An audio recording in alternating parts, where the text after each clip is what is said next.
Welcome to lecture 19. Last lecture we derived the incompressible Navier-Stokes equation. I've written it again here. It describes how the flow of a fluid is determined by a gravity force, a pressure force, and a viscous force, by these three terms. Now, away from boundaries, we can often simplify this by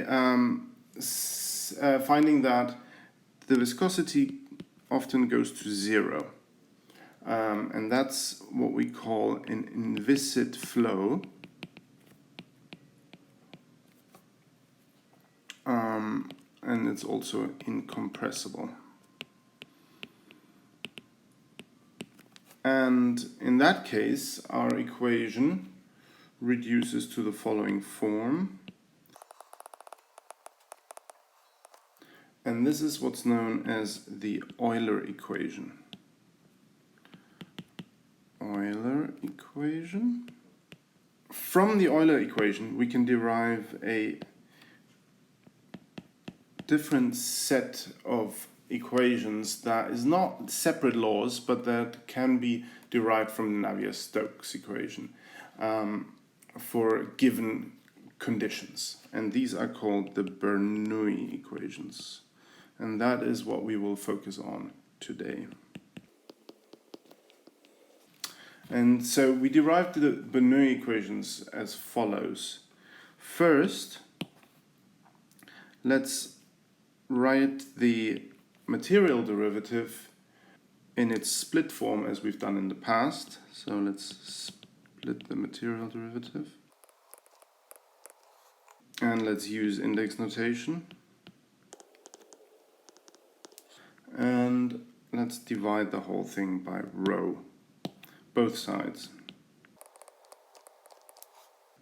So in that case, we can rewrite our Euler equation as dui.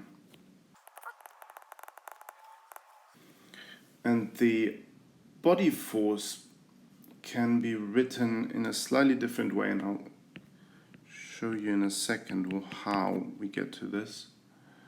Right, it's d by dxi of gz. And this thing here is a body force potential. Why is this equivalent to the form up here? Well, you can think of it as if we take d by dxi of gz, so that is 0 in the x direction, which I'm denoting by the I unit vector here, plus 0 in the j direction, plus minus g, sorry there's a minus here, plus minus g in the k direction. And that is simply, this thing here is simply the g vector. And so that's how this term g is equivalent to that g up here. Okay, finally we'll write the pressure gradient term as 1 over rho dp dxi. And so note that we have picked up an extra minus sign here relative to the Euler equation, which had a positive up here. Let's look at the second term in the material derivative here and recall from homework 2, question 3, that we can write this term uj dui dxj as, and here I've substituted Q as the kinetic energy, and that is really just a half uj squared. So in vector form, all of this becomes... So let's take this expression and plug it into our equation 1 up here. And so what we get is the following. So we've substituted the u dot grad u term here for these two terms instead. And the way I've written it, really, this is the ith term of that expression.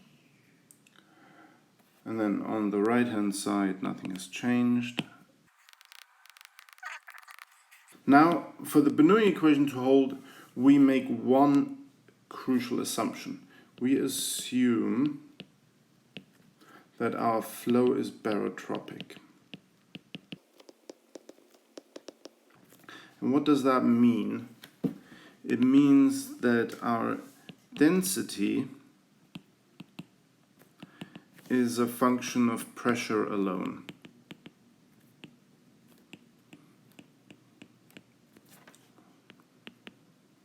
So we can write rho equals rho of P. In other words, there's, for example, no dependence on temperature in our density. So the ocean, for example, is typically barotropic, is typically regarded as barotropic, approximately, because the density of ocean water really only varies a little bit with salinity or temperature. It mostly just varies with pressure. The atmosphere is typically not barotropic, since the density of the atmosphere often depends on temperature. So we can write the pressure term as an integral. This term we'll write in integral form as a next step. Write the pressure term. And in order to do that, let's just recall the chain rule for a partial derivative. Recall d by dx j of some function f of p is really, can be written as df dp times dp dxj. And so let's say our function fp in our case here is the integral from some reference pressure P0 to P of 1 over rho, 1 over the density dP dash. And so let's just note here, note that dF dP is 1 over rho P in this case. So if we have that, then we can write d by dx j of the integral P0 to P of dP dash rho P dash as, now using the chain rule, this would just be d by dP of